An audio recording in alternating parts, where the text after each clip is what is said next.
Well, hello, this is Jason T. Ingram here.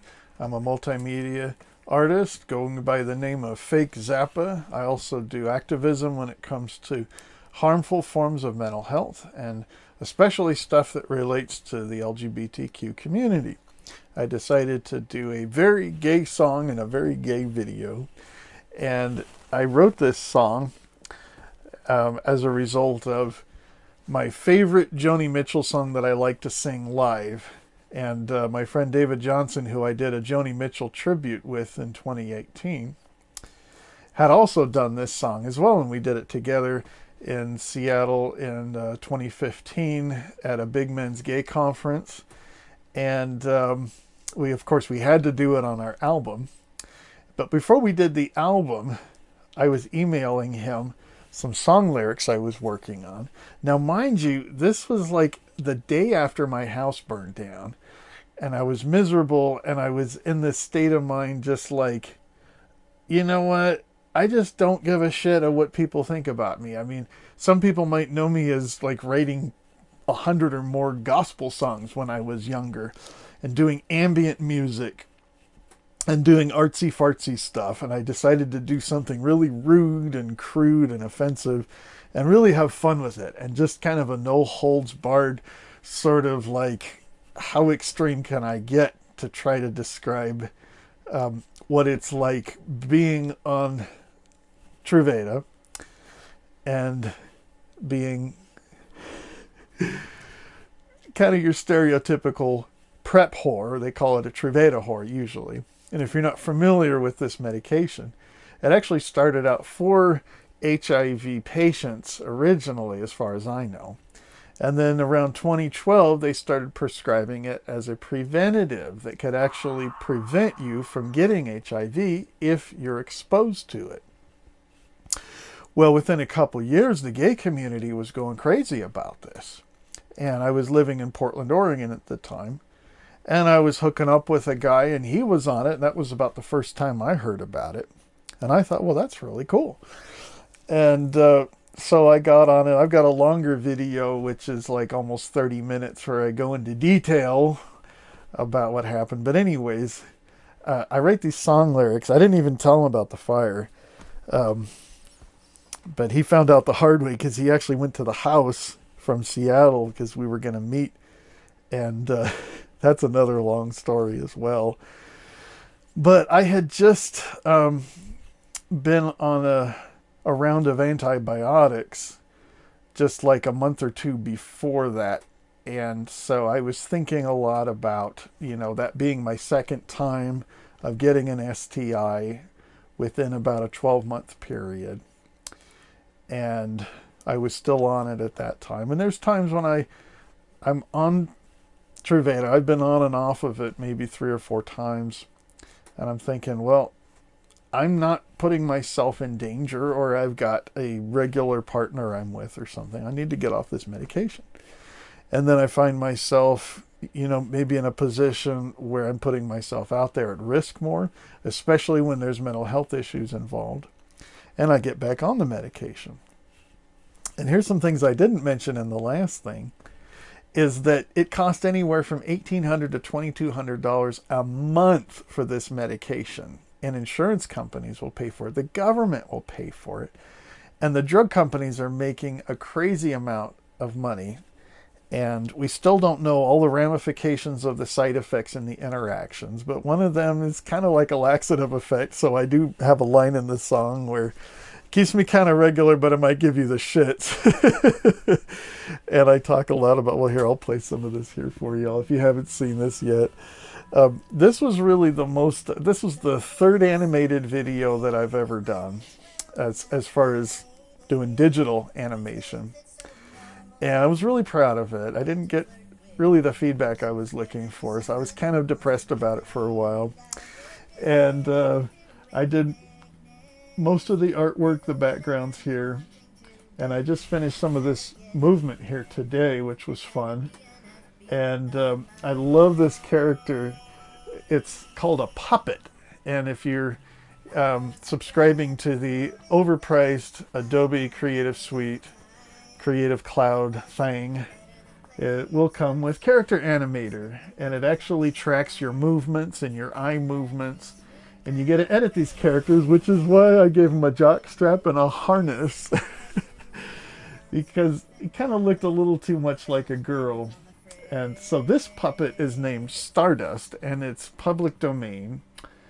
And you can use it royalty free, which is awesome, thanks to Adobe and a team of artists that they have. I've used several of their puppets so far. But all the other characters I traced from either cartoons, or most of them were traced from actual photos of men. And I decided I'm going to do men that I like. You know, most gay videos will have not pictures of guys like that. They usually have the stereotypical gays. So I wanted to avoid that because I wanted this guy to be sort of a big daddy chaser. But I saw that Stardust character in a demonstration of a bunch of other puppets, and I just fell in love with those eyes and the mouth and all the movements.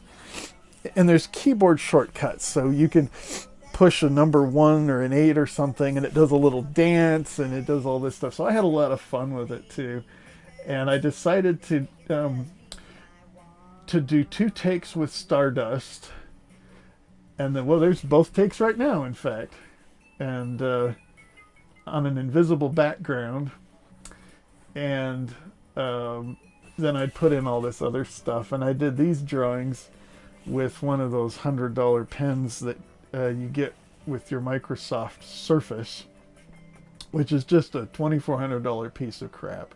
This is a $2,400 computer that not only survived the fire, but I threw a brick at it trying to get in the house and trying to rescue some hard drives, and it was going to be thrown out. And luckily there was some data on here that didn't survive some of the restoration on there as well. So that's a funny story about this computer. It actually runs better than any of the computers that I bought since the fire. And so lo and behold, this is what I'm working on. I just think it's so funny. And I managed to lose my Microsoft pen, and I was doing my last videos with a stylus, and I talked to my cat thing, and that was really hard. It didn't turn out very well. But this one, yay, I found the Microsoft pen, because I knew if I was going to spend another $100 on it, it was going to show up somewhere. And luckily I found it in a box full of hard drives. Now the background music is actually the same soundtrack we did for an album called In Search of Love and Music, a Joni Mitchell tribute with vocalist extraordinaire and fellow peer and queer David Johnson, who is an extraordinary vocalist. I was actually going to ask him to sing this, and then I was going to sing it, and then I thought, you know what, it would be better to do it in something they call vari-speed, because as being the artist known as Fake Zappa, I've wanted to imitate things of his career, his philosophy, his business model, not necessarily his styles of music that Frank Zappa did. One of the things he did, especially on one of my favorite records, it probably is my favorite record that he did, it's called We're Only in It for the Money. It's a spoof on Sgt. Pepper, and it's full of vari-speed. So what they do is they record the reel-to-reel at a little bit of low speed like the Chipmunks, and then they put it at normal speed, and it sounds like a high voice. And so some of those are actually pretty easy to sing. For instance, there's a line in there, it's hard to walk with a sore butt and wander down the Fruit Loop in Paradise Streets. It should be road. I don't know why I messed that up. I was trying to Google all these things about Las Vegas because I've never been there except, sitting in an airplane in an airport and flying off again. So I didn't know anything about the gay community. So here I am in this hotel lobby, and I'm Googling gay Las Vegas. I was wondering if anybody was looking at my history, because they're probably, like cruising spots in Las Vegas, because I wanted to get all this information about what it would be like to be like this truvadawhore, or truvada. I call it both. It's according to if you're a pecan or a pecan person. And what would that be like to just have 5 tricks a day and be bending over for all these big old guys and tourists and all this kind of stuff, going to the Blue Men Group and hitting on guys and all this stuff. And I had so much fun with it. And I really might get in trouble because it is really offensive to the gay community, and it really uh, goes right at the stereotypes I don't like, and it also really is a confessional because this is very autobiographical about getting multiple sexually transmitted infections. In fact, two at a time at one time, not 12 like this character says, but still, one is too much.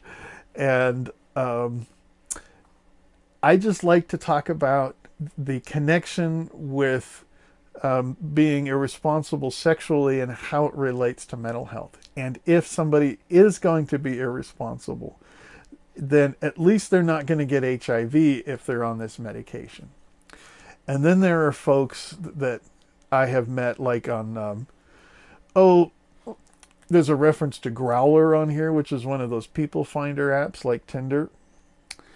And there was one on there that messaged me that said that he was, I forget what he called it though, but he said, well, I've gotten 3 loads in me already and I'm looking for a 4th in one day. I thought, oh my gosh, that's definitely a truvadawhore. This guy had a kink to see how many guys could cream him in one day, and he was on Growler and actually driving around the Portland area and just bending over for whoever and whatever cooties they might have. But hey, at least he didn't get HIV, or at least there's maybe a 1% or less than 1% chance that if somebody did have a big viral load that he could actually contract HIV, which would be really sad. And the doctors say, condoms and PrEP, and PrEP stands for pre-exposure prophylaxis. And I have not met one guy that's on PrEP that uses condoms, because that's kind of the thing, is to want to not use condoms. And of course, there's so much stigma behind this, and there's so much controversy because although essentially it is a good thing, my doctor said after I was off of it this last time that he doesn't like stuff that messes with the immune system and all that. And so there was some risks involved in taking it. And there's some weird controversy about some financial, big healthcare greedy stuff, if you want to look that up. It's really sad and it's just really weird. But it's kind of predictable when it comes to the drug industry and big drug and all that. Now, the background music was fun because I wanted to do a Joni Mitchell tribute to a folk artist who did a lot of jazz and really mostly acoustic stuff and focus more on techno instruments. I didn't have access to a lot of instruments. I recorded this music in a 21-foot motorhome, and the only place we could record it was at this nudist club, and that's a whole nother thing. I almost got arrested. There was a lot of weird shit that went on. It was quite a story. And I still love conservative people. It's just funny when you cross them sometimes and what they're capable of doing. And so, yeah, I experienced some bullying as a result of recording this. I used something called the Mocktail Drum Kit. And it was a drum set that I designed to schlep around in a small motorhome. And it was great. I didn't use it very much, but I was able to record like 6 to 7 tracks at a time. And it was mobile, and I could carry it with one hand, and it was really cool. And then I did that on Logic Pro. I did the editing, of course, the Adobe stuff. And most of it was done in Premiere, actually. And so a lot of this is new tools for me. Animation is really a brand new thing. I kind of felt like I had this breakthrough this month because I was trying to do this stuff for about a year and just failing and failing at it. And then I started it about 2 years ago, and it was so overwhelming. I got so frustrated. Tried to hire some people. That's a whole nother story of what it's like being mentally disabled and out of the closet about being disabled, and what the stigma is like compared to the gay stigma, and how fascinating that is. So it's interesting what my situation is and the kind of challenges that I have. And so this is a product of that. And it would be really fun to be able to get a lot of exposure doing stuff like this as a platform to speak about other things that I feel like are relevant. So thanks for watching. Enjoy Prep Whore in Vegas. And I hope to have more of this fun stuff for y'all later.